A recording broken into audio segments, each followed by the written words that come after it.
Hello friends, you are most welcome in IS Academy. आज हम class 9th का chapter the last child पढ़ेंगे. This chapter, The Last Child, has been created by Mulk Raj Anand. Mulk Raj Anand is a famous story writer.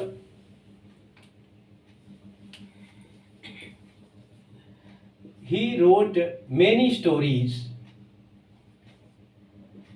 उन्होंने ढेर सारी कहानियां लिखी हैं.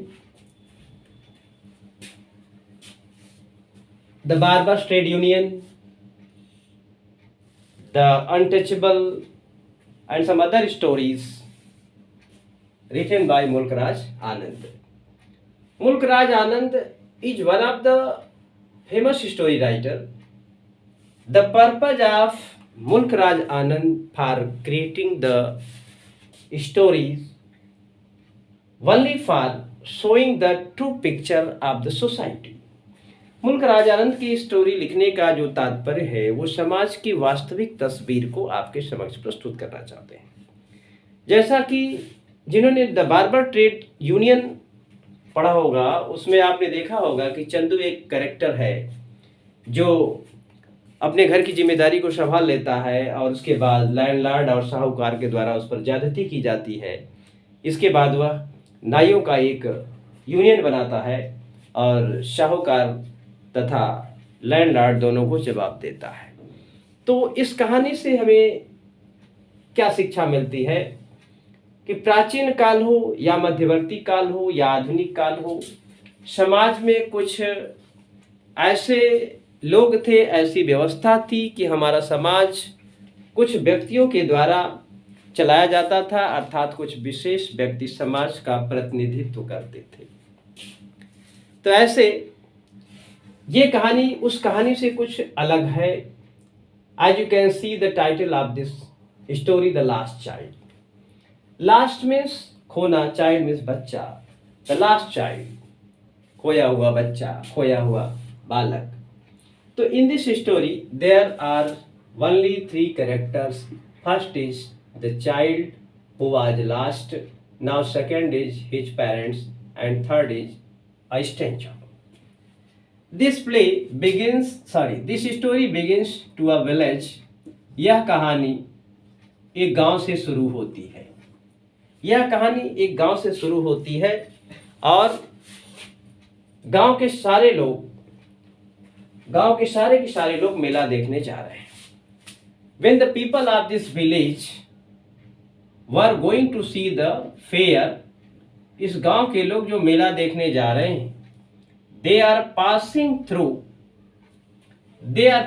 through a narrow lane which is known as in Hindi पगडंडी.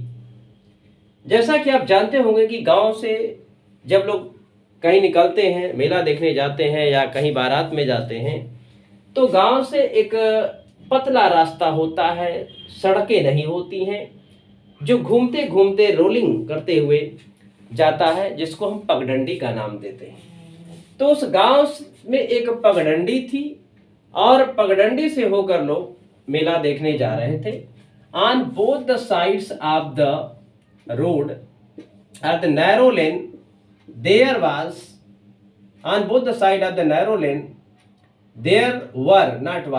वर mustard field. दोनों तरफ सरसों के खेत थे जो लहरा रहे थे. पीली पीली सरसों खिली हुई थी, अर्थात it was the spring season.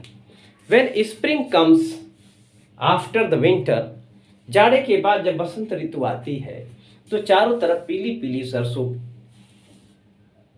सरसों के फूल खिल जाते हैं और यह दृश्य बड़ा ही सुंदर लगता है, क्योंकि जो पीली पीली सरसों के जो पुष्प होते हैं वे पुष्प बिल्कुल सुनहले रंग के होते हैं और वास्तविक गोल्ड कलर के होते हैं. यह दृश्य बड़ा ही सुंदर था और कुछ मक्खियाँ, तितलियाँ उन खेतों में मंडरा रही थीं, उड़ रही थीं और फूलों का मकरंद चूसने के लिए भौरे भी वहाँ गुंजार कर रहे थे. And the child was going in that crowd. जो भीड़ मेला देखने जा रही थी, in that crowd there were men, women and children. उस भीड़ में बूढ़े और जवान, स्त्री, पुरुष और बच्चे थे। बच्चे जो मेला देखने जा रहे थे, they were wearing different types of colourful clothes and they were in happy mood. वे बच्चे जो मेला देखने जा रहे थे, भिन्न भिन्न प्रकार के रंग बिरंगे कपड़े पहने थे। वे ऐसे दिख रहे थे मानो खरगोश के बिल से खरगोश के बच्चे इधर उधर भाग रहे हों। यह दृश्य बड़ा ही प्यारा था और लोग मेला देखने जा रहे होते हैं। फिर क्या था, in that crowd, in that mob, there was a child who was going to see the fair also with his parent. वह एक बच्चा था जो अपने माता पिता के साथ मेला देखने जा रहा था। बच्चा अपने माता पिता के साथ मेला देखने जा रहा था। बच्चा अपने माता पिता के साथ मेला देखने जा रहा था और वह बच्चा मेला देखने जब जा रहा होता है तो इतना खुश होता है, उसके मन में तरह तरह की बातें उसके मस्तिष्क में होती हैं। कभी कभी वह बच्चा पीछे छूट जाता है, कभी कभी सरसों के खेत में कूद जाता है। तब उसके माता पिता कहते हैं, जब वो पीछे छूट जाता है, कम चाइल्ड कम, कमान, आओ बेटा आओ। बच्चा दौड़ते दौड़ते आता है, कभी वो अपने पिता के पैरों में घुस जाता है, तो कभी वह दाएं चला जाता है, तो कभी बाएं चला जाता है। This was going on and on. Why this happening there? Because he was happy beyond the proper limit, because he was going to see the fair. वह इसलिए प्रसन्न था क्योंकि वो मेला देखने जा रहा था, उसकी खुशी का कोई ठिकाना नहीं था। फिर क्या था, बच्चा अपने माता पिता के साथ आगे बढ़ता जा रहा है। आगे जाने के बाद उन्होंने एक बागीचा देखा। वे बागीचे में कुएं के पास गए, वहां बैठे। वहां पर एक बरगद का वृक्ष था और वह बरगद का वृक्ष अपनी डालियां अन्य वृक्षों पर फैलाए हुए था, जैसे नीम, सिरसा, कटहल, जामुन एक्सेट्रा सो ऑन। वहां गुड़हल के भी पुष्प थे और बच्चे ने वहां अपने छोटे छोटे नन्हे नन्हे हाथों से फूलों की पंखुड़ियों को इकट्ठा किया। इसी बीच उसने एक डब देखी। What is dub? Dub is a type of bird looking like pigeon. Dub एक ऐसा पक्षी होता है जो पिजन की तरह दिखता है। As soon as the child saw the dove, he said, the dove, the dove, the dove, like that. उसने कहा डब डब डब, यानी भागता भागता भागता। ऐसा कहते हुए उधर दौड़ा। उसके हाथों से फूलों की पंखुड़ियां गिर जाती हैं। फिर क्या था, उसके माता पिता ने कहा, कम चाइल्ड कमान, कम कम कमान, आओ बेटा आओ। फिर जैसे वो आगे जाते हैं, उन्हें रास्ते का एक भंवर मिलता है। भंवर, दैट इज मेल स्टाफ। जैसे ये भीड़ आगे जाती है, भीड़ जैसे ही आगे जाती तो उन्हें रास्ते का एक भंवर मिलता है। ये रास्ता ठीक ऐसा था जो कई प्रकार से कटा हुआ था और यहाँ जाने के बाद बच्चा और उसके माता पिता को तो पता था कि which way we have to go, हमें किस रास्ते से जाना है। But the child saw the mail star of the way। उसे रास्ते का जब बवंडर देखा तो घबरा गया, किधर जाना है। At last when they reached to the gate of the fair, अंत में जब वो मेले के प्रवेश द्वार पर पहुंचे, then the child saw that at the gate of the fair there were different types of sweets were putting and some sweets were decorating by the silver and gold foil। जैसा कि आप जानते होंगे, जब आप मेला देखने जाएंगे तो मेले में आपको कुछ चीज़ें दिखेंगी। उन चीज़ों में आपको कौन कौन सी चीज़ें दिखेंगी, जैसा कि बर्फ़ी, गुलाब जामुन, रसगुल्ला, इसके अतिरिक्त और भी मिठाइयाँ होती हैं।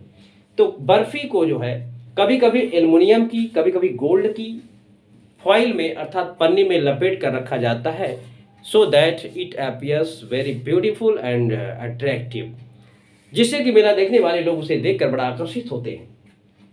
As soon as the child reached to the gate of the fair, जैसे ही बच्चा मेले के प्रवेश द्वार के पास पहुंचता है, he said to his parents, I want the barfi. Because after seeing the barfi, his mouth began with the water। Barfi को देखते उसके मुंह में पानी आ गया। उसने कहा कि मुझे बर्फी चाहिए। फिर क्या था, his father looked towards him with red eyes। उसके पापा ने उसकी तरफ लाल लाल आंखें करके देखा and he did not give him the barfi. उसने उसे बर्फी नहीं दी। The child knew very well about the nature of his father। बच्चे को अपने पिता के नेचर को अच्छी तरह से पता था। वो जानता था कि his father will not give him the sweets। उसका पापा उसे बर्फी नहीं देगा। फिर क्या था, they moved on from there। वे उसके वहाँ से वे आगे बढ़े। जब वो गेट से आगे बढ़ते हैं, उसके पिता ने उसे बर्फी नहीं दी। After that they went some distance from there, जैसे ही वो कुछ दूरी पर जाते हैं, द चाइल्ड सा अ बकेट ऑफ फ्लावर। कुछ दूर जाने पर बच्चे ने फूलों की एक टोकरी देखी। A flower seller was selling the flower. The child said to his parents, I want the garland of flower. मुझे फूलों की माला चाहिए, मैं माला चाहता हूँ। But his father looked him towards the same way and the child moved on from there. फिर क्या था, बच्चे को फूलों की माला नहीं मिली। After that the child went on from there. बच्चा वहां से आगे बढ़ता है। As he went some distance he saw uh, he saw a juggler who was playing with his flute. After going some distance, कुछ दूर जाने पर उसने देखा एक जगलर को। वह जगलर क्या कर रहा था? He was playing with his flute. Juggler वहां पर बांसुरी बजा रहा था। When the juggler was playing with his flute and there was a cobra, a poisonous snake, it was dancing there, और वह वहां डांस कर रहा था। Then the child said to his parents, I want to hear the music. But his father stopped him to hear the music and said that you cannot hear such a course of music. उसके पिता ने कहा कि बेटा, ये संगीत तुम्हारे लिए नहीं है, तुम इसे नहीं सुन सकते। फिर क्या था? The child moved on from there and he could not stay there and listen the music of the snake charmer or the juggler. फिर क्या था? They moved on from there. वे वहां से आगे बढ़ते हैं। जब वो अगले स्थान पर पहुंचते हैं, द चाइल्ड सा अ बम्बू। बच्चे ने एक बम्बू देखा and there were different types of balloons flowing there where from that bamboo. उस बम्बू से ढेर सारे रंग के गुब्बारे बंधे हुए, जैसे लाल रंग के, पीले रंग के, गुलाबी रंग के, इंद्रधनुष रंग के ढेर सारे गुब्बारे थे। The child wanted one of the balloons which was looking like the rainbow color. बच्चा उन सारे गुब्बारों में से एक इंद्रधनुष के रंग के गुब्बारे को चाहता था, but his father did not give it to him. नहीं, उसका पिता उसे नहीं दिया। At last they reached to the roundabout. Roundabout means झूला। इसके बाद वे roundabout के पास पहुंचते हैं। When they reached to the roundabout, जब वे झूले के पास पहुंचते हैं, The child saw the roundabout, it was in full swing. बच्चे ने एक झूला देखा, वह झूला अपने स्विंग में था, अर्थात बड़ी तेजी से चल रहा था। Those who were sitting in the roundabout, they were very happy. Some are shouting, some are laughing, some are crying. कुछ लोग डर के चिल्ला रहे थे, कुछ लोग हंस रहे थे, कुछ लोग बातें कर रहे थे। When the child saw that, he became very happy and he wanted to climb to the roundabout and swing. बच्चा उस झूले में झूलना चाहता था, वह भी उन लोगों की तरह आनंद लेना चाहता था। इसलिए बच्चा वहां रुक गया और कहता है कि I want to swing this time, please papa, please mummy, please mother, please father, don't refuse me. इस बार मुझे इनकार मत करना, क्योंकि मैं झूला झूलना चाहता हूँ। फिर क्या था? बच्चे ने झूला झूलने की बात कही, उसी बीच उसके माता पिता ने उसे कहा कि आओ बेटा आओ। बच्चे ने नहीं सुना। The child was staying there. After some moment when he turn towards back, he saw that his parents was not there. जैसे वह मुड़ता है, उसके माता पिता वहां नहीं थे। Means this is the place where the child was lost in the fair. यह वही स्थान है जहाँ बच्चा मेले में खो जाता है। फिर क्या था? The child became very nervous and in hustle and bustle he ran in each and every directions but he didn't find his parents anywhere. उसे उसके माता पिता कहीं नहीं मिलते हैं। फिर क्या था? He went to a group of the men and women. They were standing on the green grass. Some are talking, some are laughing, some are taking something. बच्चे ने एक एक स्त्री को देखा, but his parents was not there. उसके माता पिता वहाँ नहीं थे। अब बच्चे को न मिठाई चाहिए थी, न म्यूजिक सुननी थी, न फूलों की माला चाहिए थी। अब बच्चे को कुछ नहीं चाहिए था। He want only his mother, he want only his father. उसे उसकी मम्मी चाहिए थी, उसे उसके पापा चाहिए था। अपने माँ बाप को खोजते खोजते the child reach to the temple. बच्चा एक टेम्पल के पास पहुंचता है, एक मंदिर के पास पहुंचता है। मंदिर के पास पहुंचने के बाद बच्चा इधर उधर देखता है। उसी बीच at the gate of the temple a big crowd gathered. मंदिर के सामने एक बहुत बड़ी भीड़ इकट्ठा हुई। वहाँ पर कुछ बड़े बड़े लोग, जिनकी जिनके हाथ और पैर बिल्कुल मजबूत थे, they were healthy and robust. उस बीच जाकर के बच्चा फंस गया। The child was about to crush and death. बच्चा कुचल कर मरने ही वाला था। In the mean time he shouted with double pitched voice, double pitched sound, और दोगुनी आवाज से चिल्लाया।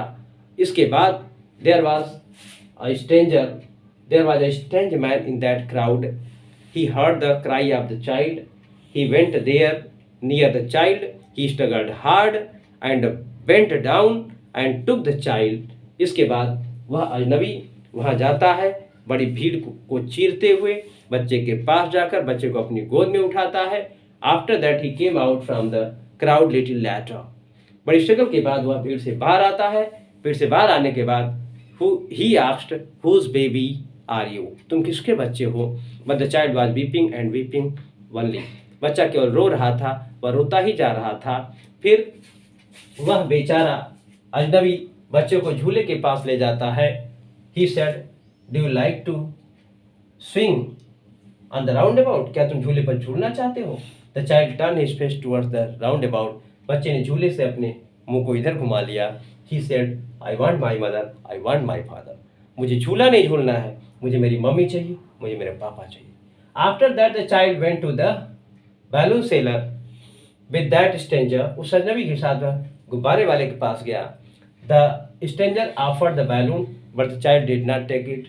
After that he went to the juggler and he said that do you hear the music of the juggler, but the child did not like to hear the music.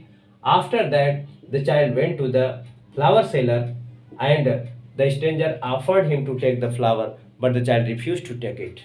बच्चे ने वह फूल की माला लेने से इनकार कर दिया।